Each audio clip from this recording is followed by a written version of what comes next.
hut is sobbing. I can hear it in the hall now. It is breaking down crying.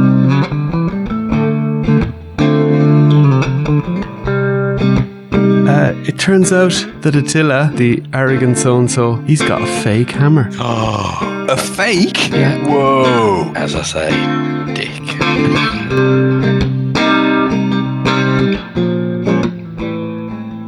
Welcome to episode 105 of the Your Legions podcast. We're back again for another one. And this week it's Dragon time. How about that? We got some news on the dragon. People were predicting early March, and it seems to have come to pass. So how are you, Mal? You all excited for the dragon? I am. I'm very excited. I'm, working out how much I can get at the back of Rackham's to help fund it. Realising I'll probably go into more debt if I do that. So what else can I sell? Who cares about debt? You know, the way things are going, there mightn't be any debt to be living for anyway. I might be on the street, but I'll have a cool dragon to hang out with on the street. We might be all on the streets. There mightn't be any streets left. And Rich, how are you? I'm not too bad, thanks, if I get myself off mute. Yeah. Can I just say at the start, though, that's a dragon. I love the Welsh Four Horsemen dragon. one, but that's a dragon. How did the rugby go on Saturday? We didn't lose by 50 points, which for us is true. It was your Ireland football basically level moral victories. Yeah. Not Yeah, getting you guys punched. dropped like half your team before the match, which was lovely. Then you had somebody sent off for 20 minutes. Yeah. So that helped We were us. lucky it was only 20 minutes. It should have been the whole match. How that wasn't That red, rule I was have no idea. But there we go. Yeah. But yeah, apart from that, all good. Awesome. I listened to an amazing podcast on Sunday. Do you ever listen to Desert Island Discs on BBC? Is it Radio 4 maybe? No, I'm not that old. They often have really cool people. Sometimes it's like people I don't know and they can be good, but I don't often listen to those. It might be like a surgeon at some hospital or whatever, you know. But this week they had Nick Cave, the singer, and he is awesome. I love Nick Cave. But the interview was amazing. He actually lost two of his kids have died. One of them fell off a cliff in Brighton. And the other one, I can't remember exactly what it was, but he died in his early 30s. Is it an overdose, I want to say? Possibly. I don't want to, maybe. It was something along that lines. And Nick Cave was a heroin addict for 20 years, apparently. He managed to pack it in 1999 when he met his current wife. But just a seriously interesting guy. And he goes to, so he's obviously a songwriter, and he said he goes to work every day. He spends 8 hours in front of his computer / typewriter, whatever. He puts on a suit and everything. He does it like every single day. And when he was on the heroin and stuff, he said sometimes he'd wake up with like the keys of the typewriter embedded in his forehead, you know. But yeah, so I've been listening to a bunch of his music then during the week as I've been driving around doing my taxi job. What's your favourite Nick Cave song? I've got two that I like, and that's probably the only two I really know. So I think my favourite album that used to be the double album he had, The Lyre of Orpheus and Avatar Blues, but I think my favourite album now is No More Shall We Part. And I think appropriate for these times, Darker with the Day is probably my favourite song. Yeah. And you? Well, as I say, I only know two songs, and that I really, really like them. And it's Red Right Hand, which that's a classic. Yeah, that's Peaky Blinders theme tune, isn't it? Yes, yes, it is. But I first heard it on the Scream soundtrack way back when. And then the other really cool one is, I've had to just look it up, the one with Kylie, which is Where the Wild Roses Grow. Yes, that's a great song. It's probably the best Kylie song as well. well. That's a good album as well. There's a brilliant song on that called Stagger Lee. And the lyrics are not safe for not safe for this podcast anyway. I think I've heard it's about sodomy and stuff else. like that. Yeah, I think I've heard that done by someone else. But yeah. And there's also a brilliant song on that album I was talking about called As We Came Along This Road, and it's an absolute masterpiece. So yeah, definitely check him out if you haven't. Do you want to know my one Nick Cave fact? You met him on the street in No, in a pub. He wrote a script for Gladiator 2, the movie. Oh, did he? Not the one that actually got made, but he wrote an original script which they very, very nearly put into production. Oh, wow. Which had Russell Crowe in it again, and his character went down to the underworld, and had to deal with people down there, sort of thing. So yeah. Yeah, because he's a super imaginative guy. I actually saw it was the last concert I went to before the COVID stuff. So the year before, I saw him, and he was doing the Skeleton Tree album, and I think they played that. It was a really good album. They played that kind of back to front and or front to back, sorry, and then a couple of the hits. But he was like he's in his early 60s, and he was like, pretty charismatic on stage. There was many a lady in the crowd that would have just done whatever, John, when you say many a lady, was that you? It could have been me too, yeah. Just checking. Yeah. Wouldn't be that way inclined, but I was getting a bit wrapped up in the whole thing, yeah. So anyway, there's your it's sometimes it's good to have a kind of an artistic kind of how would you say, kind of a escape, just kind of get deep into this stuff that actually is important really, but it's not going to make a huge difference to your day-to-day life, but yeah, it can just be an escape from the I think escapism, especially without being too miserable in these times, I think escapism is required. That's why we like the action figures and the things we do in that sense as well. Is that because of all the people moaning about the price of the dragon? I meant more bigger issues than that. Well, like Trump Gaza. Yeah. Let's not get into it too much. Oh man, yeah. There's some farcical stuff happening. I mean, farcical but real. So that's the amazing thing about it. Yeah. Well, I found myself producing a list of bios I still need to write for my custom figures earlier. So that's my escapism sorted. Got a list of characters I need to write for. So I did a little story recording of something I wrote. Very cool. Very good. Little short story during the week. I was able to do it reasonably quickly because I just did it myself. Because you boys were hard at work and all that kind of stuff.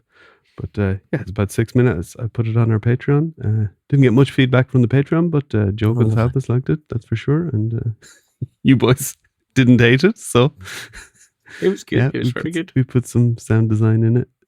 That's really what I wanted to do. It was more like a vehicle for being able to do a little sound design story. Played a bit, yeah, and it's fun. I have a couple more. I just need to refine them, and sometimes change the descriptions so I can actually do some stuff with the descriptions. Yeah. Anyway, on to the main event, maybe. What's the score in the football? No, the Dragon, the Order of Beyithirr rises. So that was interesting. We actually got the Order of Beyithirr on the website. Yes. Did you see that? I did see that. There you go. It's interesting because Bill Dranowski started a bit of a conversation about how he'd originally thought that I forget what the other one is, was a sect of Azarius. He thought the sect of Azarius was perhaps a part of the Order of Beyithirr, and I was exactly the same. But then, of course, actually no, because the dragon symbol on the sect of Azarius is not the same as the dragon symbol for Beyithirr. So Azarius must be one of the other, well, potentially is one of the other dragons. And then it's Jeremy who does it, isn't it? I suspect has put the Order of Beyithirr on the website. So yeah, sort of confirming. So you tell me I have to spend another 550 quid after this one?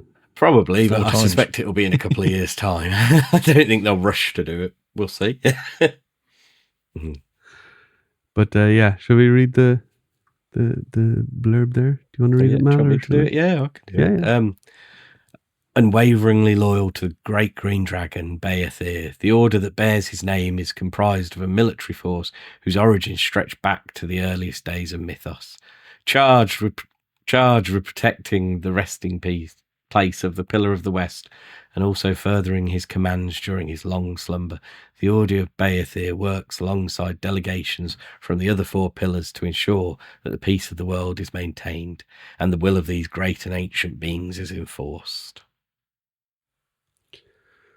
So a little military force there, so that could be interesting. That could be something. Do you think, Rich? Definitely. Guns in Mythos? No. A hint. No, Eric's always said he wouldn't do guns. So no, of course, yeah. But yeah, it gives it scope for Legion builder type of figures. Indeed, yeah. So it's so the Dragon crowdfunding obviously is happening. I suppose we should mention 7th of March. It's kicking off for a month, so we can assume that's until 7th of April. But they've just said for a month. They haven't specified. A lot of details to come, but I think it's still it's a good jumping off point for us to talk about it. $550 base price plus shipping plus taxes. That doesn't include the accessory pack, which would be an extra pack that costs a certain amount of money. I don't know the price of that. It's not been announced yet. That would be for the flames that come out of the dragon's mouth. That's an extra head as well for the dragon, because that's a different head that comes with the tongue as well. So that's basically an open mouth dragon head. Extra wings and a neck piece as well to make the dragon kind of longer. So if you think about all those pieces, you're probably, what would you say, well over 100, maybe more? Probably. I wonder if they'll do it as you could pick if you want all of them. Yeah. Or, there'll be packs of small, let's say. I think the wings. I think they're trying to keep it fairly simple though, in terms of the shipping. So I think it'll be just either you have it with the accessory pack or not. Oh, no. I think in my head, with the fact that the horsemen genuinely do try and keep the price down, I think about 100, I would imagine, for the add-on. Yeah. A lot of plastic though, so we'll see. But yeah, maybe a quarter of the figures though, or not a quarter, fifth of the price of the figure, just under a fifth. Yeah, I don't know. I'll add it onto the. Yeah, I'm treating it like I've got this much money to find now, and I'll worry about the shipping and all that when it happens. That's how I'm going to treat it. Yeah, and it's a minimum order of 2,000, so that would be basically $1.1 million of crowdfunding. So if you think of a Kickstarter just that have gone over that amount of money, probably Spawn is a good one, maybe, that went over that.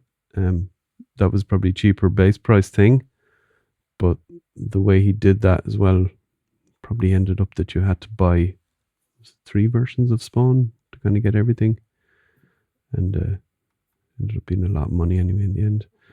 And this guy has 50 points of articulation, so we're talking probably toes and claws and stuff here as well as the big bits. Yeah. Sorry, when you say big bits, it's like, what are they going to be articulating, John? Jesus. The arms. Yeah. No dragon wang. The tail. Here we go. Yeah, dragon wang. First mention of it, second mention of it just there. Ever. Second don't even know if they have one ever. Yeah. Giving a different meaning to Beyithirr rises. So what's your yes, Mal. What's your kind of first initial thoughts on this, Rich? I wish it was cheaper. Of course, I think we can take that for granted. Was my thought, yeah. I can totally understand why it's the price it is, and they're probably not making that much money on it at all because they are very good to their fans. No, I love it. I love the fact the stretch goals. I think without stretch goals, I'd have been struggling a little bit to justify the price. But I think if we get 3 or 4 figures stretch goals, which you should hit, I think they'll probably do the stretch goals at reasonable numbers above 2,000. So we should hit them. Then that, to me, that'll justify it. So yeah, it's the stretch goals will include actual figures. So it might not be only figures, but will include figures. And if we see from the bio there of the faction, they're a military force, so I guess different type of warriors in the dragon. So maybe, well, which one of you was saying maybe one of kind of a similar to Rhaegar type character? That was me saying Yeah. that. So maybe not another version of Rhaegar, but maybe like someone that's kind of, Beyithirr's similar version type of it as it is now, rather than it'd be interesting for me whether they have any new parts with the stretch goal figures, because in theory the easiest way to do it would be just to reuse the parts they've got, but then this is a different continent outside of Mythos, so if that's the case, was the Mythos pillar, isn't he? No, none of the pillars of Mythos. Oh, right, that's why he flew over Mythos and was confused. He's like, what the hell's that? Okay. That wasn't there last time I was flying. Right. So in theory, they wouldn't have the same armor. So now I don't expect head to toe new figure, but there's got to be, you can't just chuck Gorgo's helmet on it and go, yeah, they wear that helmet too. He's like, well, hang on a minute, they're on a different continent. That doesn't make sense. So I'll be intrigued how they do that. But certainly some sort of army builder type would make sense. Yeah. I think it would be very cool to have the newly tooled parts. And maybe these are figures that they would plan down the line anyway at some point, assuming this is successful but didn't maybe meet some stretch goals. There might be some figures that they wouldn't reveal as stretch goals until they're reached, because that's how they did it in Kickstarter. I mean, they had a certain first couple of stretch goals maybe announced, and then if it's super successful, there's more stuff that kind of comes on track. I think I saw Jeremy say that they'd reveal everything at the start. Okay, so they're going to. Yeah.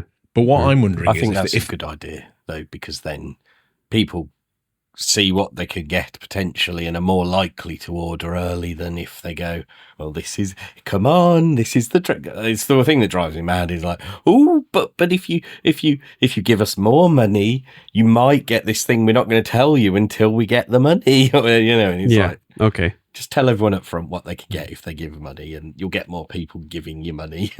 Yeah, I guess it'll depend when the horsemen actually take the money too. So if they take it straight away, like they tend to, then you've got to tell people, really. You can't just go, actually, we're not going to tell you. That's true. But I'm thinking if they do, they've got to keep the costs down somehow with stretch goals, because you can't charge $550 and then spend a fortune on 3 or 4 figures to go with it. So I'm wondering whether and you'll also have people moan saying, well, I couldn't afford the dragons, therefore I've missed out on those figures and those characters, and it's totally unfair, yada, yada, yada, yada. It's the reward, isn't it, for buying the dragon, though? It is. So what I'm thinking is they'll do these figures, but they'll re-release the same character or the same type of soldier further down the line, but with a little tweak. So it's like, if you order the dragon, you've got the one with this helmet. And then a year and a half later, they'll drop the same faction again and go, and there's the more bog standard one that everyone can get one of those as well. Yeah, I think a totally different paint deco would be, I wouldn't say a little tweak, Yeah, I'm really inclined to really do a Valgard on them. Yeah. What, gold dwarfs? I think that's like loads of them. Yeah. You hear that? I mean, then you get all the dwarf guys. Yeah, he'll sell 2,000 to Anthony. It's like, I'm half expecting, but like within a week of Anthony owning the dragon, it'll be a foot shorter. So, love you, Anthony. And what about okay, so I want to get in and support this, on the if I say I'm definitely going to get it, right? So, and not going to worry about all the stuff like shipping and taxes and all that kind of stuff. They're just facts, and we kind of knew this anyway when it was revealed. And I think I had a good idea from just chatting to people at Legions Con that probably 500 was in or around the price. So I wasn't expecting less than 500 anyway. And it's 550. So, okay, fine. If that's what it needs to make it work, how do I maybe change my order if I decide, okay, I'm just going to back the dragon so that it's one onto the 2000, and we get up to the 2000 quickly. And then I see that the stretch goals are so good and they've reached them all, do I have to put in another order then to get a second one if I want those figures, and then maybe, sell the dragon and keep each figure, or sell the figures and have 2 dragons, that kind of thing. How does that work? I'm not saying that that's what I do, but that's a kind of a Kickstarter-y thing where things are kind of reached, you can add more money to it. So I wonder, is there going to be that sort of an element to it, or is it really like a pre-order? That hasn't been revealed yet, but I think the Kickstarter style thing is good, although bad for the companies when people can just cancel quite easily once they've put in their order. So I think it's tricky. From the perspective of how much shipping and tax you're going to pay anyway as an international customer, it might be different for people in the US. I don't think you're going to get any more from being able to add to your order than you are from just putting a second order in. Or, I think, because the shipping, they're going to have to charge you basically the price of shipping 2 of them, aren't they? So, it's going to be in a big box. So, it'll be interesting how they ship the other stuff, whether it'll all be in the Dragon box. I suppose it probably will, won't it, come to think of it? Yeah. Yeah, I think that's their plan is to, I saw one comment from Jeremy where their plan is to basically have do it like the all-ins. Yeah. So basically everything comes to the factory boxed with everything. And I suppose they'll have 2 versions. They'll have one with the accessory packs and one without. So there you go. Yeah. So you might as well put a second order in, because you'll be paying the same in shipping again. Maybe, yeah. Whether you order 1 or 2 or 3 or 4, Mm. I can't see them having flat rate shipping on this. $10 flat rate shipping for the US. No, that's true. So, And then we did have some chat in our Discord and on the European group about why they didn't try and team up with, say, one retailer, be it in Europe or, you don't want them to team up with the one in UK because they'll just put the price at £1,000. Yeah, let's rinse you. Yeah. But they, and I have to take the 4 horsemen at their word here, but they said that they investigated all possibilities and they decided or realized that even if they did team up with somebody, that this would be still the best deal that you would get, is to order direct. Yeah. I can believe it. No. What does that other company get out of it? If they're just acting as the middleman, they'd want their bit on top, wouldn't they? So they would, and that makes me think again that the horsemen aren't actually making that much money on each of these. Yeah, because they're going to go to the retailer and go, well, it's literally costing us, I don't know, $450 to make this each one. We'd have to sell it to you for that. We can't sell it to you at a loss. So the retailers are going well, I'm not going to buy it unless I can make double that probably, and all of a sudden you get £900. Yeah. So it's just not going to be worth it.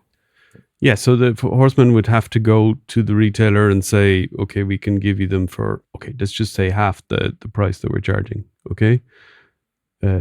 So say 250 even, just to make it a round number. But their margin is not that. Their margin is maybe 150. And that's not going to make up the difference in tax or anything like that, or shipping. So you're still probably going to be 700 without shipping from a, say, retailer here, maybe 800, maybe 900, I don't know, because they'll have to pay the import from China, so I don't know how that works. But also, some people live in certain people live in countries where it is more complicated to order from the US because the customs people tend to be more difficult in those countries, like Germany, for example. It depends what shipping service you use, but Germany can be tricky. Sometimes Spain or Italy can be tricky with custom stuff.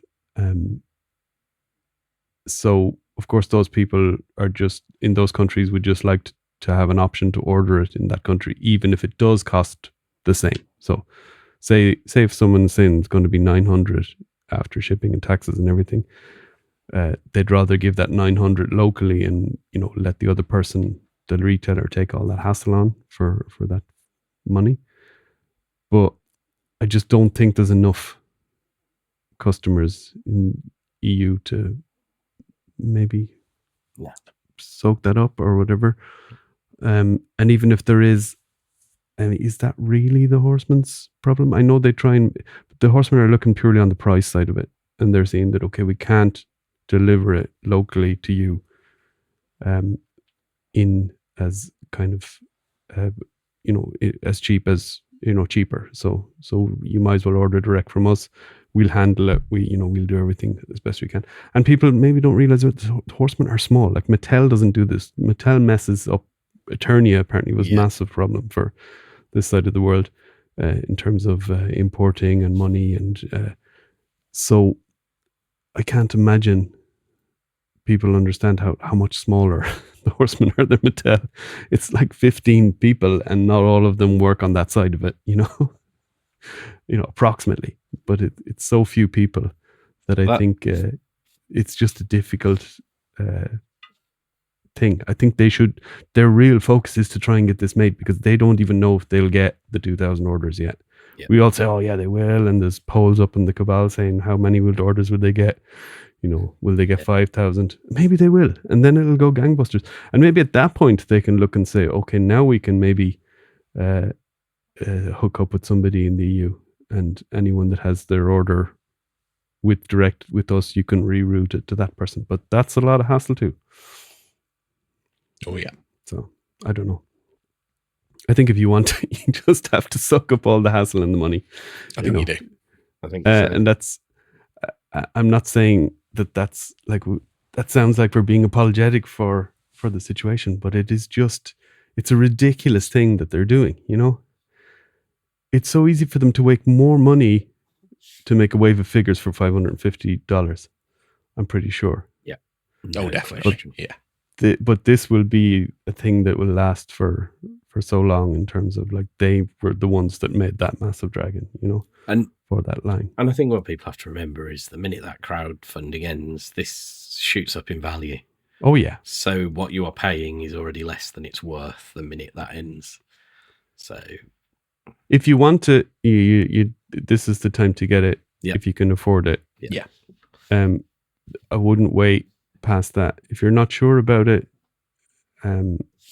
and you can't, and also, on the financial side, it's a bit dicey in terms of ordering it, then I wouldn't order it. If you're loaded, I'd order 4. Yeah. Minimum. But, maybe more than 4 might start bringing you into some sort of a commercial enterprise. If I win the lottery, there'll be signs. Lots of dragons. He's using them as garden ornaments outside. It, like, hey, doesn't matter if it rains on them, that's fine. Yeah. He's using the boxes as wallpaper. Getting all the value out of them I can.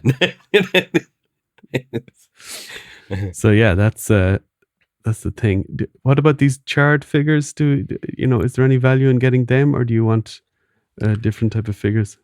I wouldn't mind if one of the add-on, like the additional figures, was a charred version of something, but I hope that's not. I don't believe for a minute that'll be all the add-ons, because it's not a lot of paint apps, and it's a very diorama focused thing, isn't it? Not an action figure.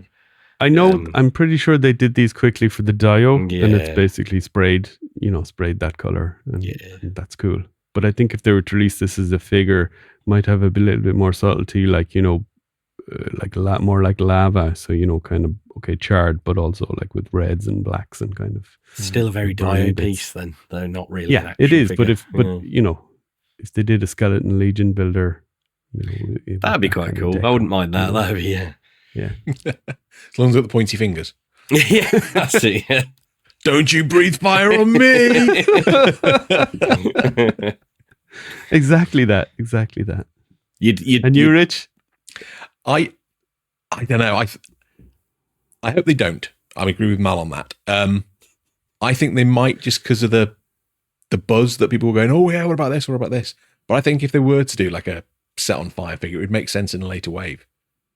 You got maybe 2 of the sects fall out with each other or something, and then there's one of the dragons gets involved. There, you've got the burnt figure that fits in better that way, rather than just as a an extra bit here. Because at the end of the day, if you don't buy the fire, then you'd have a burnt figure going, well, the dragon's flame's gone out now, but hey, it did burn him. There he is.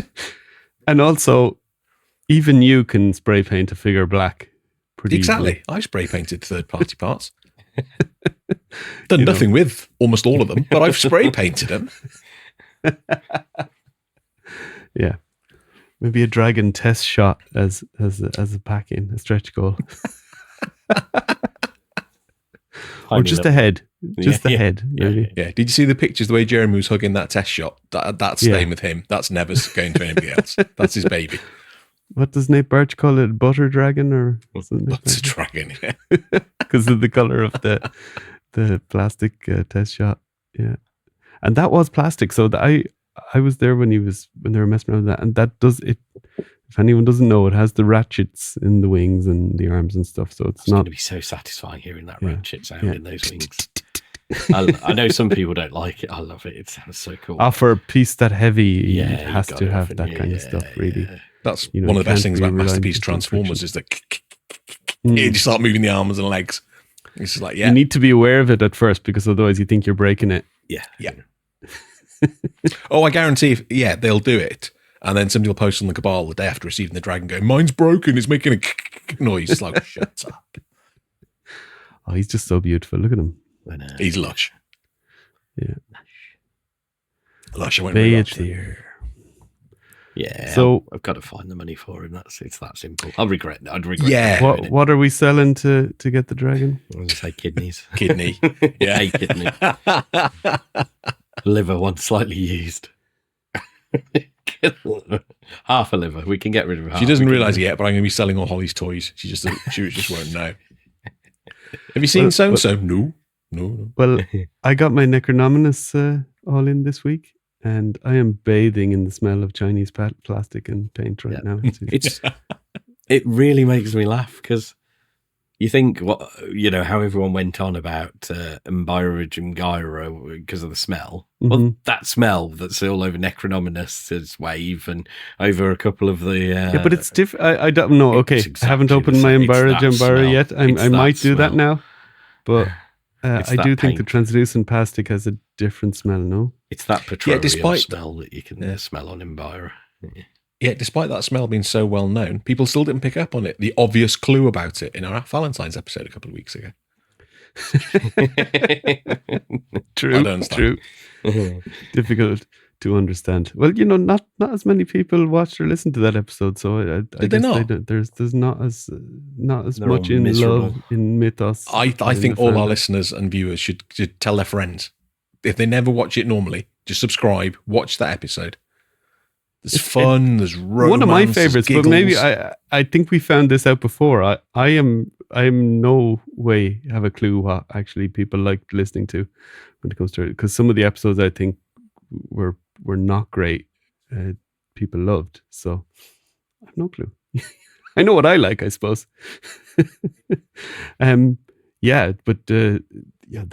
We will do a Necronominus review. I think at this point, Rich, we might as well wait. Everyone else has done theirs, so we might as well wait till you get yours, and we can have. Yeah. Proper.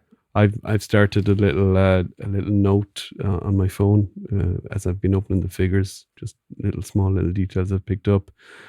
Trying to find a couple of little annoying things as well, just to be balanced and not to be too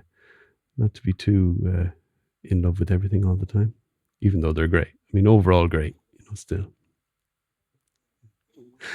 The faceplates are annoying, though. I mean, I understand why there are different plugs because they're different shapes. The helmets are slightly different size. So, yeah, if they were the same plugs, people would be plugging them in and they'd look ridiculous. But still, yeah, it's annoying to have a skull faceplate and you can't put it into Gideon's mask, because that's what I really want to do. You can. You just have to heat it up and smash it a bit. No. It's like these are two little circular pegs and his is like an L shape. Again, with heating and smashing. You apply enough heat and pressure, it'll go in. And hot glue. Yeah. Okay, well, why don't you try that when you get yours? Okay, fair enough. Well, I think the retailer release date is the 10th, is it? Which is a Monday. Mm. So presuming Emporium annoyingly they don't do what some of the American ones do, and they send it out so it arrives on the release date. Oh, that would be sweet. They don't tend to do that, but hopefully, for the amount they charge, you'd think they would. Yeah, hopefully I should get it on Wednesday. So white glove service. Yeah, maybe if we record on the Thursday that week potentially. Oh, that'd be great for me. I just won't sleep that Thursday night. Then I'll put there you it go on the calendar. Sleep for 12 hours on Wednesday that week. Sure, why not? Anything for our listeners. And you, Rich, of course. Thank you, John.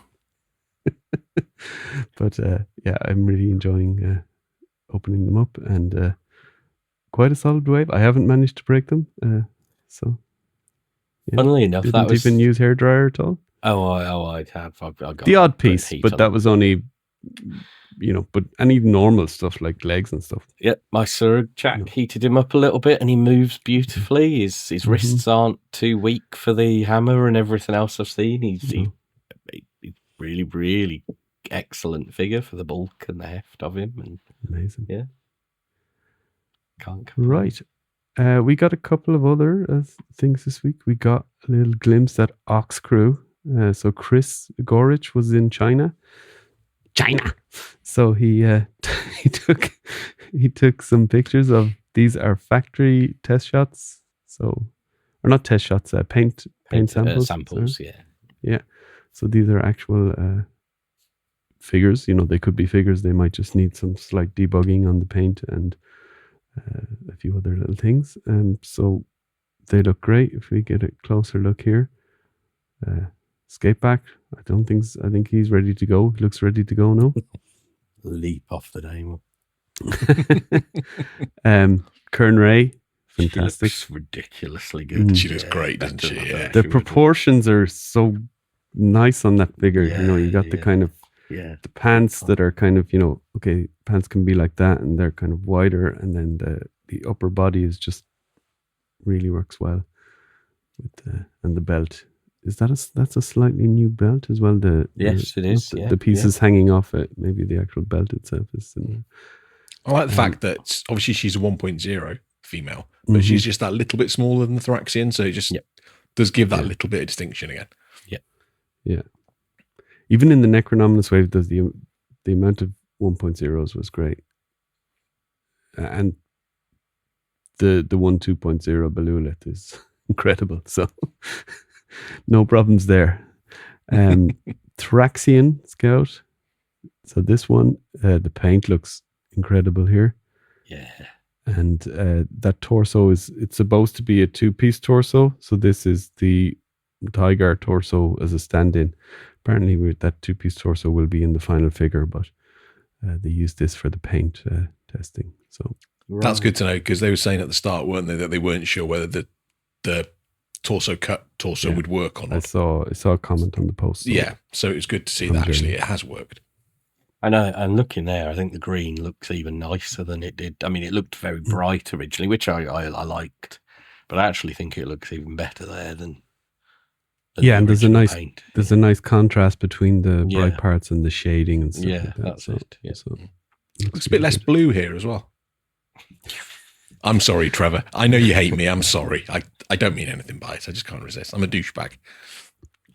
He's one of our last remaining listeners. Don't get rid of him. Uka. Really cool paint here. Yeah. Lots of gradients and stuff like that. And quite a unique build. Lots of new parts here. Taller than I was thinking. Yeah. Yeah, that... Because it is on the IS... Basically on the IS Cipiton frame or whatever, with obviously the new head / neck piece, and I think the lower legs must be new as well. So it's hard to tell what's new, because some of these parts have been used since in, say, more recently announced wave and stuff like that. But yeah, Space Dwarf. I think the longer this has been since he's been announced, the more I can't wait to get him in hand, because he just looks so great. I still don't like that head. I think the head is so good. It's like a grape. It's radioactive. It's amazing. It's that expression as well, and that looks everything about it. But Rich, you can pop a different head on because you have a lot. This is true. I have a lot, an awful lot. An awful lot of custom heads. And then we have Velok. And Mal, you were talking about the head maybe? It looks a little sitting bobble-headed there, doesn't it? But I'm guessing it's just been popped on top rather than snapped into place, popped into place, whatever you call it. Okay. Well, the way it's sitting, it looks like it's kind of just... I agree. Yeah. Mm. Yeah, I saw somebody made the suggestion that I can't remember who it was now, somebody in the Cabal, I think, that said they didn't think the suit looked as big as they were expecting in this shot. But I've looked at the picture a few times and I'm like, I sort of where I was thinking it would be. Yeah. I think if you put it beside like a sentry, if you put it beside a sentry or one of those tusk suits, I think then you'll see that it is much thicker. Yeah. But it looks glorious. I think people were maybe thinking it was more brute scale than one, regular 1.0 scale. So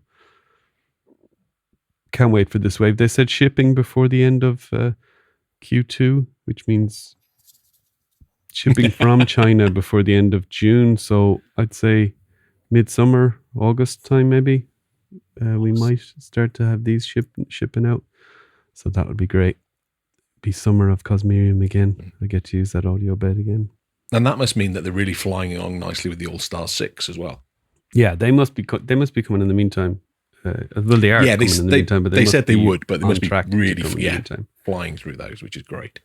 Just speaking of Summer of Cosmerium, I noticed there is a sale on some Cosmic Legions figures on Big Bad as well now. They've added more to their sale of mythics that they had previously. So what waves or? Pretty much everything. Embyr's on there. Novian What's the Lean's discount? on there. All like the 10%. What was it? So I can't remember what they normally were, but the Sphexians I think were down to $49.99. Wow. So nice. Regular price basically. Yeah. Instead of the deluxe price. Yeah. Same with they were around the Tygar 60, something like that. The builders from the first wave are on there for 30 odd, I think 30 something. Yeah, I've seen a lot of Legion builders that might still be in stock at different places are gone down in price based on the Silver Knight Legion builder price, which that's a very underestimated figure. Yeah, I went back to look through my orders to see what I did for these waves, and it was all ins, just all ins on their own, so that was good. I think I was for the first Oxcrewe with the intent of buying a second one, and then I missed out on the second one, so I'll have to pick up what I think I've ordered a skate back on Big Bad because I really want another skate and another Thraxian on Big Bad. And another Kern Ray because they were the three that I was like, I need seconds of them. Yeah, so the discounts they're doing on Big Bad is the standard figures are down from 50 to 37. Oh. And the Legion builders are down from 45 to 35. So pretty good discounts. Yeah, I was very 26% or something there. Sort of saying. Good time to scoop up anything you might have missed in the past that you were looking to get. Or extras for customs, Yeah. Try and turn that $37 figure into a $100 custom or something like that. To keep on your shelf, of course. I was going to say, and then sell it at Legion's Con for $70 because everyone's tight. Everyone is great. Oh, I love them all. Bad mind. Particularly the people that bought them from customers. me. God bless you all. Yeah, there's so many good figures in that All-Star 6. That's going to be a fun. It's going to be a fun wave. Yeah, I'm going to spend an awful lot on that. I sold a lot of my All-Stars 2 Templars because I prefer the Sir Enoch soft goods and that sort of look. But I obviously need to replace those with Sir Enochs, so that's going to get quite pricey. That's gonna tip the price up. But and the belts pack as well. You'll have belts on all your old figures. Yes, I ordered 2 or 3 of the belts pack separate. So so did I. Heads packs. I'm not even sure I can be bothered to replacing all. I'm not sure I can be bothered even replacing all the old belts. I was just like, they're really cool belts, so I'm going to get a load of them. You can just have the character wearing the old one and just carrying the new one because he hasn't quite got changed yet. He's popping his hand. Yeah, he's about to go in the changing room any second. Just sort it out now. Yeah, you have a back from the suit shop, the armor shop. Look, you could get someone to make you a little dio of a shop that's selling belts, and you just hang the belts up behind the figure, just like a little, and then have all the other all the figures with the older thing just queuing up, waiting to buy the belts. With the old belts in their hands, yeah, looking sad, and Art their trousers exchange around their ankles. That sounds bad. Right, we also got an update on the famous Yes It Exists game. So I'll read that from the email. So we're pleased to announce that the beta release of Mythic Legions Tactics, War of the Aether Blade, it's a mouthful. If you backed the game and were due to receive beta access, which is basically anyone, I think, that backed the deluxe version of the game. So if you remember back then, there was a basic version of the game and a deluxe version. And the deluxe version just came with a few extra things like this beta. And I think you get more coins and stuff to start the game. And I don't know what it is. I thought I did, but I've not had a beta invite. So I assumed it was people who participated in previous things. But right. Note that the email will come from Four Horsemen Studios and is generated by BackerKit. So please check your spam if you don't see it in your inbox. Beta is PC compatible only, so useless for any of us that don't have a PC or didn't use the PC version of the game. Once the build has been tested, vetted and tested by users, and we debug any issues, we will then adapt to Mac, iOS, and Android. So us Mac, iOS, and Android people are more important, obviously, than those PC people, I suppose. And Xbox platforms. It's on Xbox as well. Who has an Xbox these days? Surely it's just PlayStations. I think so. And release these to backers as well. Please use this link, to provide feedback. We are now steps away from the full game release, and we're excited to move into this stage. We know it's been a long time coming. It's been a long time coming.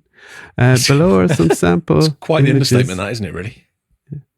Yeah, that was they sound like Taylor Swift when I went to see her with the kids. That was the very start of the concert. Was that little kind of refrain from one of her songs? Below are sample images, so we can see these, from the digital art book that captures the making of the game. This will be sent to backers of that reward shortly. So I just realized these are from the digital art book, so I don't know how representative these are of the game now. So, but still worth looking at, I suppose. Yeah. So here's Shell Yard in the northern part of the map of Mythos, which mightn't be the north of anywhere anymore, given that the world has expanded. But it's the north of Mythos. Looks okay, no? Yeah. This is going to be fun. The Relic Hall, again. Okay. Here's the map. I guess in the game, you can kind of pick points on the map and do this. Have you got the game coming, Rich? No? You're on mute, mate. All my funny ditties are getting missed. No, I'm not a gamer at all. So no, I didn't order the game. Got a couple of figures. Not even for your phone? No. Oh no, if I'm playing games on my phone, it's something simple like darts or putting coloured throwing baubles darts at together. Your phone. Yeah, does your phone not do that? I dropped it in the stairs today, actually, in my phone, and it didn't break, so the cover did its job. Yeah. Well, I sent you boys a picture, didn't I, when I was away this weekend, of my mortal enemy, the rock pool in North Wales. Yes. That did for my last phone. And all me and Mal could think of was how cool it looks for taking pictures. beautiful spot, but bring your figures up there. Not only did they deliberately trip me, but then cut my legs up and broke my phone. So I hate it. It's my nemesis. Here's a kind of like a game board or whatever with a load of squares and some characters. This kind of looks cool. Bar scene. Yeah. Kind of I mean, the graphics, if Mhm. that is the graphics for the game, they look pretty decent, don't Yeah, they don't look too bad. And then we have Atherhold. So this seems to be this is more like designing the area. I don't think this is relevant to what you might see in the game. It might be slightly more finalized. This is Oto. So I think they're just trolling us with this one. they? He was still available for $50 when they started making it. Yeah, he wasn't even up for pre-order. Right. It seems to be. I mean, you could zoom in there. You get a good look at naked Oto, maybe. Nah, I think he's wearing See pants. what all the fuss is but, about. That's Arathir. Mythos' ass. There's Arathir. Sparking up a bit. Again, I mean, that's pretty cool. You know, it looks a bit beta there, or maybe alpha. I don't know. Yeah, I'm looking at this going, are my eyes not just Lord really bad? Bishotti alpha, kind of more low res alpha. Here's the Dick Attila in his old armor. So, yeah. Aetherhold. See, to me, that doesn't look that good. No. it doesn't look great there, does it? But I think I'm less I don't know, less up in arms about this because it's from the art book. Yeah, so, it could be early, a bit early in the process for Shadow Grove. Okay. Never heard of that on the map. Maybe it's there somewhere. Okay. And then Sampton Slope. No, this is something else entirely. Okay. until it shows up and he's Fortress of the Gilded Lion. So that doesn't look too bad. No. It's a bit small. Yeah, Castle of the Four Sides. So there seems to be some sort of gaming going on there inside the castle. Okay, so that's that anyway. Yeah, as Matt said, we'll see when it comes out, won't we? Yeah. Well, you So won't, but we will. Well, I won't know. But I'll see screenshots of the people. Yeah. Oh Oh, yeah. We'll We'll show send you, you. but it's like- We'll send you screenshots. Yeah, I need to look up over the next days what I actually ordered game wise. But I don't know. I'll find that email now. Does my email go back that far? Right. Couple of other things we wanted to get to this week. Rich, you had some custom faction organizing. So tell us what you were doing this week. Yes, so I was up in North Wales. It was Mum's birthday, so I went up there for a few days. And as I don't Very get the happy chance, birthday to the boss. yes, the senior member of the household. Yeah, so I took a load of painted parts that you guys and probably most listeners know my epic, what seems like 1,000-year struggle to get everything on my shelves in my display room. So I got to the point now where I can start really a lot of stuff's up there already, but really just get everything out there. So I had lots of painted heads and torsos in boxes, in storage boxes. So I thought, right, make it quicker to get them on the shelves. Start, rather than just having everything everywhere, get all the heads from a particular faction, put them together in one box, then the next heads from a different faction in that box, so they're all together, sort of thing. So while I was doing that, I thought I'd take some pictures and show you boys. And we talked about maybe showing it on the podcast. Yeah, so here's the first faction. So this is my samurai faction. As you can tell from this, I have a lot of critters in my samurai faction. There aren't many human samurais, so I'm not going to go through everything, but we've got a snarling evil kitsune there at the bottom left. I was inspired by a mouse samurai type character that Jeremy Gerard did, so the one in the middle there. And Jeremy's obviously finding people, doing similar sort of stuff, but the Simon, the guy I got to paint, it was like, I want to do it differently. Same sort of theme as Jeremy's, but I want to do it differently, so it's not copying. So there you go there. Got a raccoon, a rabbit. So I'm curious, is that rabbit, it's more of a bun rabbit than a bunny rabbit? Ah, very good, man. It is, yes. Very good. And that's designed here all week. Yeah, so you can put the sort of wicker hat on it. So was it sort of done as a not Usagi Yojimbo set then? Yes, I think that was the plan. Yeah. And then on the left there is a big old demon head, which can be like a ogre scale demon samurai. That came all the way from Russia in the days where you could buy things from Russia and they weren't all sanctioned. Wow. I guess those days are coming back, no? Well, Trump has his way, yes. Right. Then these are my Templars. Unusually for me, there are a few humans in this one, so my Templars tend not to be human particularly, but we've got a face insert on the left there from Mark Calvo, which I just need to rip the face out of a Silurian guard and then shove that one in there, and then that's replaced that. Next to it is was meant to be a dwarf head from Jason Rodriguez, but I'm going to use it as a human, and Mark painted that one up for me as well. Then we've got an orc Templar, because obviously I have different creatures. We've got a wolf one at the back there. There's a cat one in the middle. I picked up that head from Brian Say at, I think it was not last year, but the year before's Legions Con. So that's really cool. Yeah, it's good. Originally it was going to be a small character, but the head's a bit big, so I'm going to put it on a 1.0 Templar body. And then the bottom right there is going on Templar Emissary, and John, you painted that one for me, so that's I need a second Sir Elijah for that one. Nice. So these might one I painted here too. Yes, these are my Order of Aetheron. So there's the Sorry, I want it back. So there's a stunningly handsome head on the left-hand side of the screen, molded on my good self, which John did a fabulous job of painting. And this is going to be a poser knight, basically. So when we had the armory knight, I did a combination of green and purple parts in one figure, because those are two favorite colors. And obviously that guy's a show-off. If he's got different colored armor mixed together, he's a show-off. So I'm going to put my own head on it. And then the other two pieces there, both painted by Dennis Darby. Or Derby. Sorry, Dennis, you're American.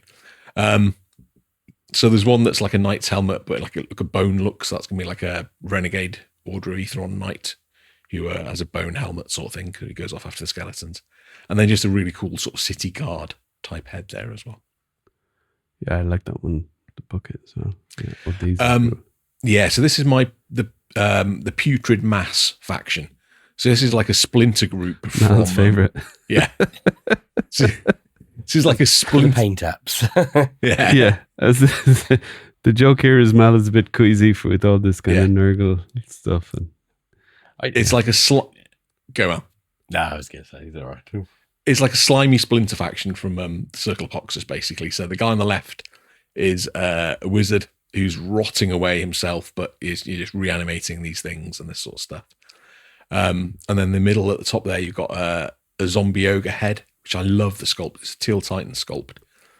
Jack Mitchell in the UK did a fabulous paint job. So I'm going to make one of my Disabilis unsellable in future, because I'm going to drill a couple of holes through so that the ogre looks like it's really, it's properly dead. It got taken out by a cannonball or whatever sort of thing. So watch this space for tears and cursing as I destroy the figure by doing a really bad job of trying to drill through it. It drove through one of the bits that keeps it together, so it just it just falls apart. Yeah.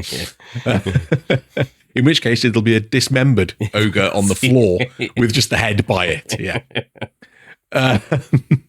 The bottom one in the middle there, just to touch on that. So that was a sculpt that was done for a troll originally, but Zemo Dolls at Prop Masters shrunk it down for a 1.0 fit. So that's going to be my Nurgle demon. And then you just got some Nurgle knights and that sort of thing on the other side. So there's a an eyeless helmet there with the goo coming out of it. There's a Von Burke head on the bottom right there that Eugene Unick did a brilliant job painting. Yeah. So I love that faction. It's weird, it's horrible, it's yicky, but it's one of my favourites. Cool. So these are the Circle of Hoxus and Convocation characters. So this, I should say, this isn't all of the heads I got for these. A lot of the heads are on the shelves already and just need attaching to the body properly and that sort of stuff. But we've got a mouse wizard here that John expertly painted. We have a gnome what's going to be a gnome mage head done in the colours of the Welsh flag. So you've got the red hair, the green moustache, and the white goatee beard. And he's going to have that chest plate that comes in with the bottles and that on it. With my gnomes, my plan is that they're going to have the bulk of a dwarf, but I'm going to use the Wolf King custom mouse feet and hands. So they'll have this big bulky torso, but be that chunk shorter sort of thing because of that. That's cool. And then on the right, you've got a couple of Circle of Poxus characters. So you've got an eyeless human wizard. And then there's a really cool Puerto Rican demon on the far right there that Von Burke was selling at last year's Legions Con. They were an exclusive thing. It was like this X number of these, and once they're gone, they're gone. We're never making it again. And Roberto, who's there with Brian, he was the one that sort of came up with the idea, sort of thing. So that one's going to be a possessed Templar relic guard who's gone rogue and is now working with the Circle of Poxus. Super cool, yeah. Right. I mean, you never guess what clan this is. I love a couple of these. I think this the Fury clan, yes. So John, bottom left is your handiwork. There's an orc there that I'm going to use as a Ronin type character, so like a samurai type character. Yeah. I've already got a samurai Fury elf in that clan, so I can get another samurai in there. Bottom middle there is a red panda with his little hat, little cool little hat sort of thing. So he's looking pissed off. So that's from Corey Schwarzenhofer. Top left is a Sabertooth, again from Corey. Love the Sabertooth sculpt, but I wasn't quite sure how I'd make it work. And then when I saw he painted one red, it was like, yeah, Fury clan, there we go. The one in the middle there is a Minotaur with multiple horns. It looks like two there, but there's actually a couple more behind.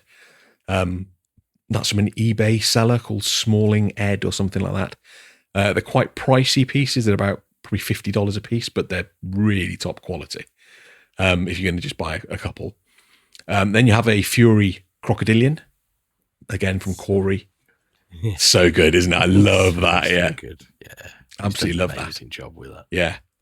And then on the far right is me again, because you can't have too many me's.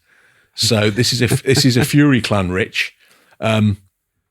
Yeah, so Zemo and Edu at Prop Masters did the sculpts of me, and Zemo painted a few up in different colours, and one of them was a Fury clan one. So this is going to be my Fury clan Rich. Really cool. Right. Ooh. I think these are some of my favourites. So this is my I've got a faction called the Hunters. It's a bit of a gather all sort of thing. So there's lots of vampire hunters. So the top three things are there's an orc there on the top left that's part of the vampire hunting crew. And you might not be able to see it on the picture. Basically, he's wearing like bone/wood armor, so you can just take bits off and stab the vampires with them. He's also wearing a vampire skin chest plate, so it's painted to match the vampire skin because he's a lunatic. In the middle there, you've got a Plancher Dog Toys werewolf. So he's the muscle of the group. And then John, on the far right there is ones that you painted. So this is a tree man who's now a vampire hunter. Really I love him. Yeah, I love him. Yeah. Done a really good job there, John. Yeah, brilliant job. Cheers. Yeah. And then there's an orc who hunts bears, as you can tell, because he's wearing a bear head pelt. Which the first Legions Con I went to, Aaron from Big Head Studios painted that for me while I was there, sort of thing. Oh, wow. Like, I really like that painting one you got. And he's like, oh, someone's bought that, but I can paint another one for you. He was like, brilliant. There you go. So he painted that at the show. Cool. And then the torso on the right is by a British painter that I use called Simon Crowe. And he does amazing freehand like tattoos and markings and that sort of stuff. Yeah. So this is part of I haven't got the head there because that was still where I am now in Bristol, and I was taking these in Anglesey. But he's going to be my dwarf troll hunter. So it's the Planety Dog Toys troll hunter head. John, you painted a couple. I think Mal, you painted one as well with the giant Mohican and the big beard and that sort of stuff. So that's going to go with that one. Awesome. These are my dwarves. You got a samurai one at the top left there. Just a really cool armor set in the middle. And again, like a Ronin type character on the right there that Mark Calvo did for me. There's a, typical dwarf sort of look. One of them's like a dwarf blind sage on the bottom left there. So just the white eyes. And then you got like a Mongol dwarf on the bottom right there, the Blaze Bear painted up for me, which is a really cool character. These are all really good paint jobs, I can see. Yes. Yeah. So we got Corey top left. I think it was Brett from Dustledawn Studios in the middle top. Mark Calvo top right. Blaze bottom right. I can't remember who did the bottom middle. Apologies. And the bottom left, I think might have been David. I'm sure they don't remember either. These are some of my gladiators. Oh yeah. So John, I recognize this torso. Yeah, the fat boy torso you did. So I'm going to shove probably a Zezre head, that helmeted head on that one. He's going to be my fat boy or thick boy gladiator. And he's matched to the Legion Builder Barbarian or Ogre, isn't it? Not the Ogre. No, this is the 1.0 size one. So this is matched to. Oh, this is 1.0, is it? Barbarian Builder, I think, or the Gladiator Legion Builder. Yeah. Then we've got a Wisperling 2.0 female Wisperling Gladiator there in the green. At the moment, that head doesn't fit on the neck peg very well, so I'm going to have to find a way to cut that neck peg down without destroying it. Then we've got a couple of Roman style ones on the right hand side there. The one with the purple and white crest on his helmet, I'm going to use that on a Marvel Legends Hercules body. The Hercules body actually works really well in terms of mythic sort of thing. And then there's a Zezre figure. They had an exclusive Roman that had purple garb rather than blue. So I've taken a couple of bits off that and used that as part of the sort of armor and that sort of thing that he wears to tie all that in. We've then got another tree man, because I love tree men. So there's a tree man gladiator down the bottom there on the left.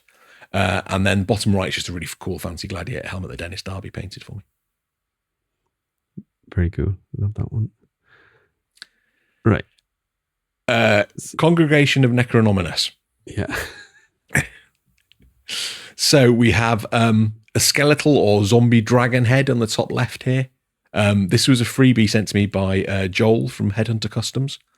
So shout out to him for that. That's very kind of him to give me that for free.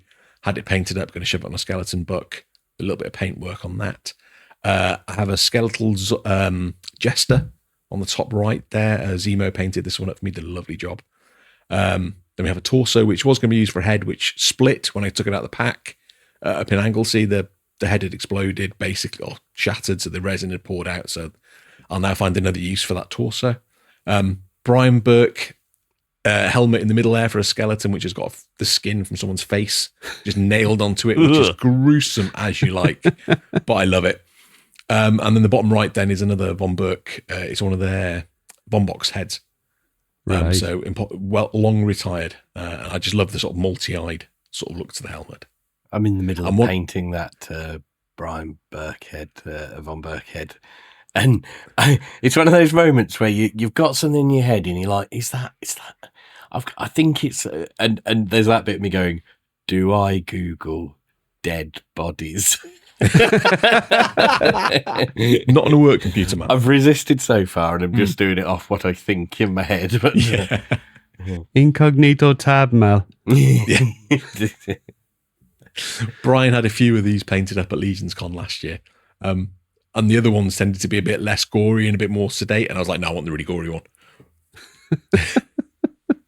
Yeah, of course you do. I want the effect as if the skin face has been on there for a while, you know, so it's sort of... Oh, so it's like rotting, right. Yeah. I like that, man. And that head in the bottom right there, the Von Box one, that's going to be one of the characters that's riding one of the 5 Conibus that I've ordered. I need to find them on my shelves. Hey, guess what? No. Yeah, whatever. 2 weeks' time, I'll have my 5. Breathing the petroleum. Did you just sniff a bone horse butt? Yeah, he did. Yeah. Now, as long as you start licking it, we're okay. Can do. Probably won't be able to sleep tonight, or I'll just instantly go sleep. I don't know. Right, let's do this last one and then save the rest for another one. Yes. So this is on the right hand side. There's a Medusa head. This is a teal Titan one again. I think. Honestly, and I don't say this lightly, Rich. I think that might be my favourite version of that head I've ever seen. That paint app, it just looks so cool, so different. It's really, really good. Yeah, and I'll take a picture and show you boys of the tail section and the torso that is painted to match that. That's Simon Crowe, British painter, did for me. To get him to paint. I just gave him free reign and was like, just do what you know. Don't make it green. That's been done a few times. Yeah. You know, come up with something, and he came up with this amazing sort of peachy coloured snakes and the tealy turquoise sort of. It's so good. The head and torso in the middle is from Zemo Dolls at Prop Masters.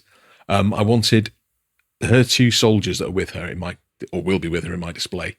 I didn't want anything with eyes because obviously she turned them to stone. That's a good idea. So therefore, I was looking for eyeless sculpts, and Prop Masters had 2. So there's one in the middle where I got the torso and the head together, and then on the left there is again a Prop Most one. That Zemo painted the head, and John painted a really cool hand I got from Dusseldorn Studios, which has got an eye in the hand. So it can't be turned to stone because his face hasn't got the eyes, but he's got an eye in his hand. Cool. Creepy. So I really like that. Yeah. Very cool. There you go. And we can do a few more in another episode. There's lots to show. That's a good idea. Yeah. So I wanted to show a couple of customs I had done. So I posted these. These are a selection of Cosmic customs. So I did a bunch of these over January and February, and now I went on holidays last week, and I'm kind of I'm at a roadblock, and the Necronominus pre-order arrived, so there is just boxes and plastic packaging everywhere near where I paint, so there needs to be tidying up before. John, can I check? Do you have a name for the group of pigs? No, nothing yet.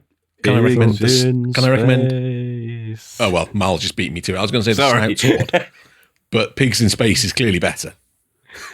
What were you going to say? Sorry, Rich. The Snout Squad. That's pretty cool. That's pretty good. Yeah, I was going to ask you to write a couple of bios, so maybe I'll. I can do that for you. Absolutely. The Swill Boys. Yeah, I like that.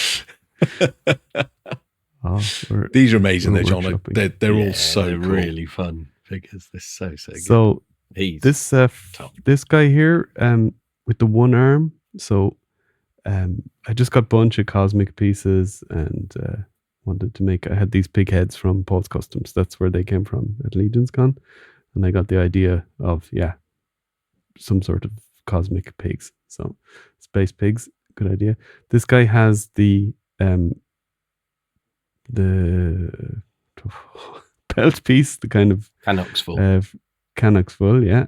Also, his pauldron is the one arm thing, so I kind of connected it there with green stuff and a bit of glue, and kind of attached it to the torso. That's a Novian lean torso, I think, or the same style, and used one of his pauldrons over here.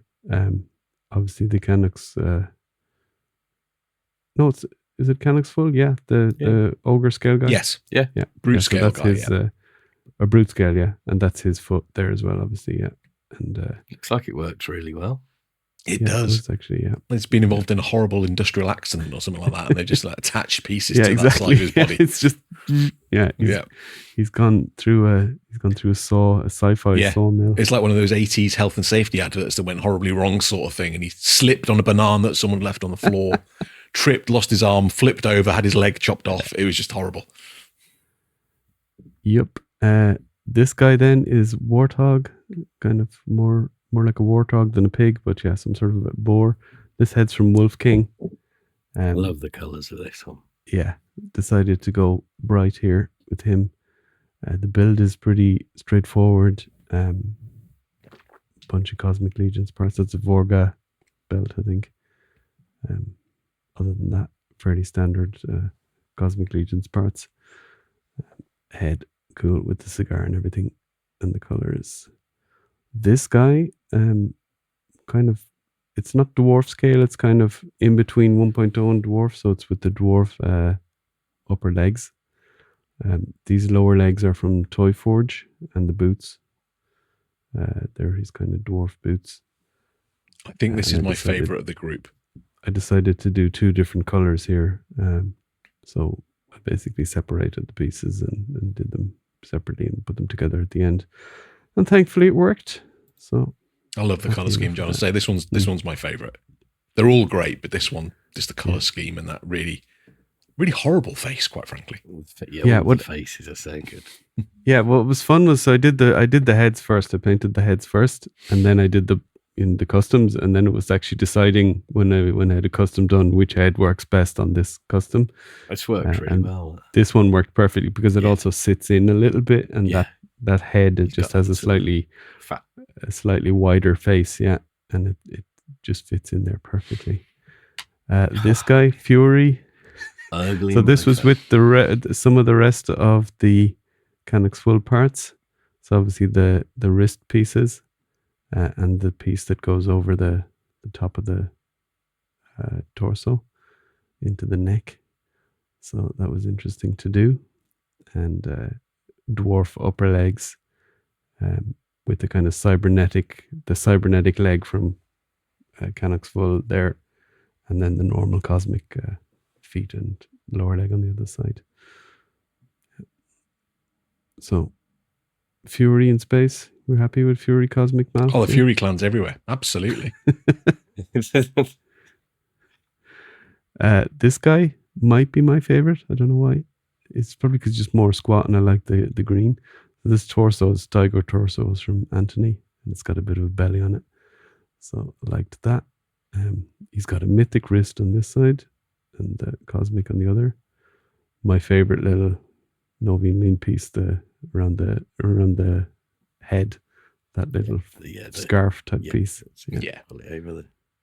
And I did what a bunch of people have done before, which is the legs, the upper legs, to make it kind of dwarf, just straight into the feet. And I used a little bit of hot glue here to mold a hole. Hot glue and Vaseline. Never thought I'd be at that crack. Sounds like a great evening. And I think the blue pouches here actually really work with the green on the belt. Yeah, So I love this one. this guy is cool as well. Yeah, this head is from Mark Calvo, and also sculpted by, which was it, Moaway? Moaway Diego. Moaway, Moaway. Yeah. So pretty standard build. Other than that, mix of mythic and cosmic parts. You can see them there. Obviously the mythic torso and skirt piece, and most of the rest of the parts are cosmic. I've done a bunch of accessories for these guys as well, and I'm just going to put them together at Legion's Con probably. Sharky Boy, awesome. Yeah. Wolf King head. I actually thought it was Borderland, but I realized it's Wolf King. This was tricky to do just to get the transition with the head and the body, but I think it works in the end. Yeah, really No, it works really well. And the armor, it's hard to see in the picture there, but the armor is my best Matt Stein patina because he's in the water all the time. So, I thought that would work. Yeah. And I did a little belt buckle there with some sort of weird symbol with some green stuff. So, I'm getting my customizing on. So the gun on his wrist there, John, is that just a storage place for a rifle, or is that just a big hand weapon that he has? Yeah, I mean, it's just attached for the peg, so you can take it on and off. Just thought it worked there for the photo. Also pretty tricky to get the gun into those hands. Yes. Yeah. So I could maybe give him a spear in the end. Maybe dealer's choice. Maybe people can just choose what accessory they want.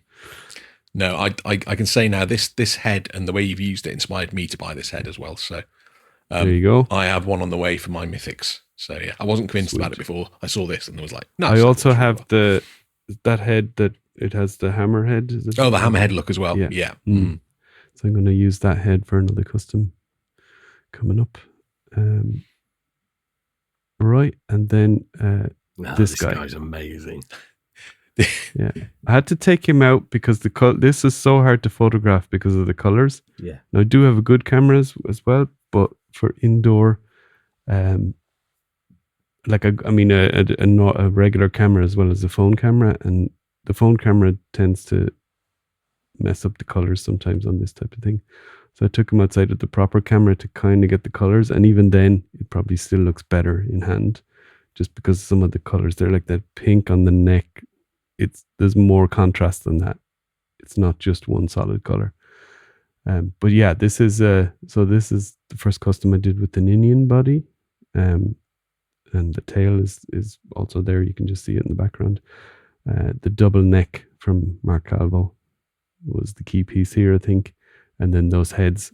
I was going to use the snake heads initially, and then I was like, maybe these will look kind of funky and less obvious, you know, and more cosmic, more likely to be cosmic. Yeah. Well, really so these are from what's the name of that guy? They're not actually doing parts anymore. Carrot something or carrot? Yeah, Kerrang or not Kerrang, but that studio, sort of thing. Karting studio, or something like that. And He's been working with Mark Calvo hasn't sells them. Yeah. But he said he's not doing any. He's doing some other project at the moment, so he's not doing any heads. And then I don't want to kiss your arse here, John, but this is without a shadow of a doubt in the top 5 favorite customs I've ever seen. Cool. It's that good. I've seen a lot of customs. I've got a lot of customs. This is just incredible. Yeah. Just the color palette, the 2 heads. It's just. It actually is not as finicky as it looks. Like it's standing on the desk for the last week when I was away. Came back, it's still standing on the desk. So it's a solid build, and that I had to Dremel a little bit the neck piece to get a better fit on it. But now it fits, and you don't even really need sticky tack. It just fits pretty well. I have a little bit of sticky tack just to kind of secure it for peace of mind. But other than that, the Novian lean pauldrons and the kind of space kind of soup bit or whatever it is seems to work well there. The belt was interesting. So I cut this belt off a sentry. I made a little snake and stuck it on the front. And then I actually attached it around that samurai type skirt from Legions, a Mythic. And there's actually, the belt doesn't go the full way around. So I got 2 pieces of hose from the Cosmics and actually then attached them in there. So it's kind of, there's 2 bits of hose right around the side. I should have taken a picture of that. But yeah. So that one's fun. Can't wait to have that on display in November. So just need to put it away safe until then. And so that's it. I wanted to show a couple more pictures because I was home in my hometown, and I think these are Mythic adjacent. So the town I grew up in is called Athenry, west of Ireland, and it's a medieval town. So this castle was built in 1240. It's actually called King John's Castle, but actually they discovered it was built 20 years after King John snuffed it. So it was built by someone called Myler de Birmingham, the Normans. It's called Athenry Castle now. And they refurbished it in 2005. So up until then, it was more of a ruin. It still looked like this, but it was a bit more ruined. The roof wasn't on it, and it didn't have like a visitor center. Now you can go in. I think it costs like a $5 to go in, and there's a 20-minute video you can watch up in one of the rooms at the top, and there's a big hall and all that kind of stuff. But proper medieval castle. We used to, as kids, there was a gate on it, but you used to be able to kind of get through as kids. We used to kind of go in there and kind of hang out if we didn't get caught. So total health and safety nightmare these days. But yeah, and this is Athenry is a walled town, so it still has a bunch of the old walls because they built a whole wall around it.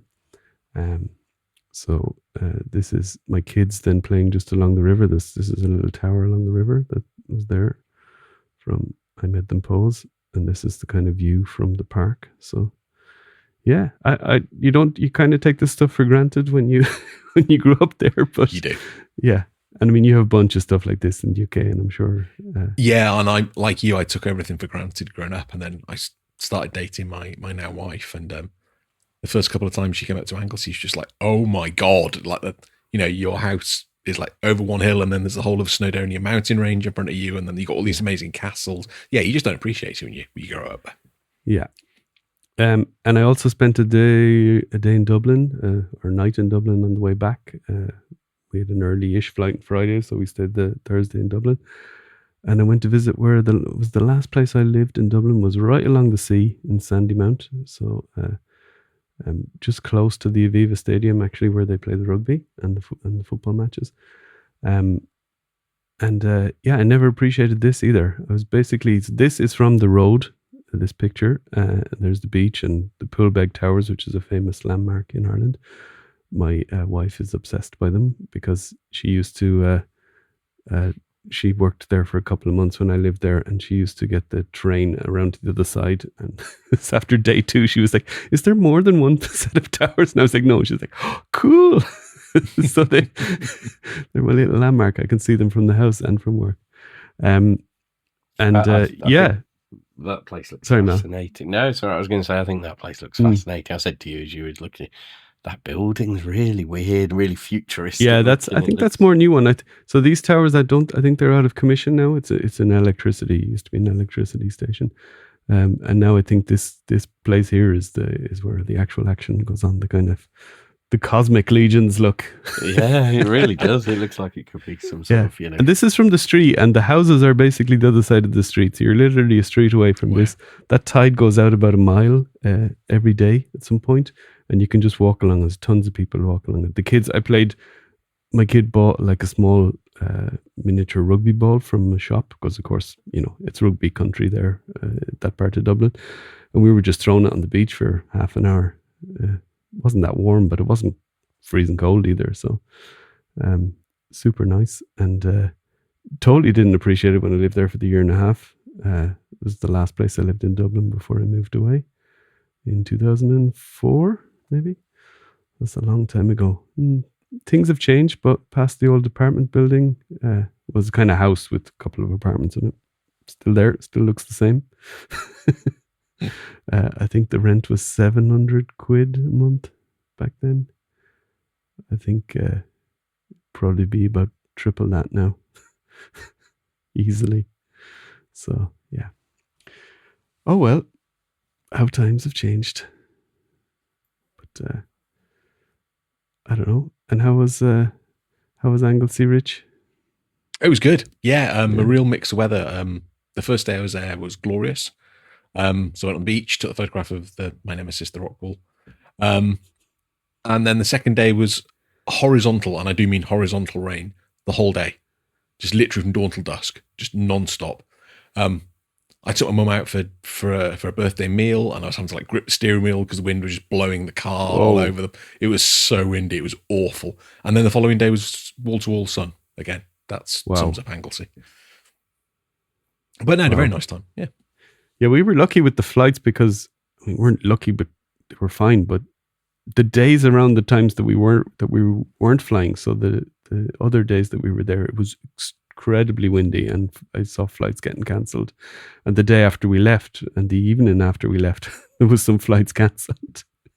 And we were in one of those small planes, like the ones with the propellers, that seats 70, 80 people. So it's like a Embardier jet or something like that. Decent. It's fine, but it goes a bit slower. So it's a 2-hour flight that would normally be a 1 hour, 20-minute flight. And those are the first ones to get cancelled if there is bad weather. So, yeah. See, I'm always fine with flying, but I'm not sure I can get on a plane with propellers. Be like, it's still a solid plane. It's not, but they mostly use them for regional flights. So a lot of the flights between UK and Ireland that are not like Ryanair are those smaller planes. I got one of them to France a few years back. Yeah. And they're grand, yeah. Just don't think about it. Right, are we? Is that us for this week? Do you have any more revelations to give out about? No. No. I think we're good. No.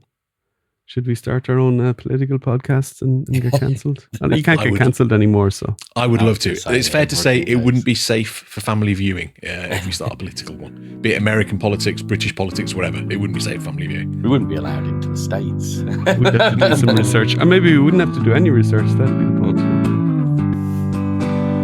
I remember, everybody, stay safe out there. If you see a dragon, run. You don't want to be a charred corpse.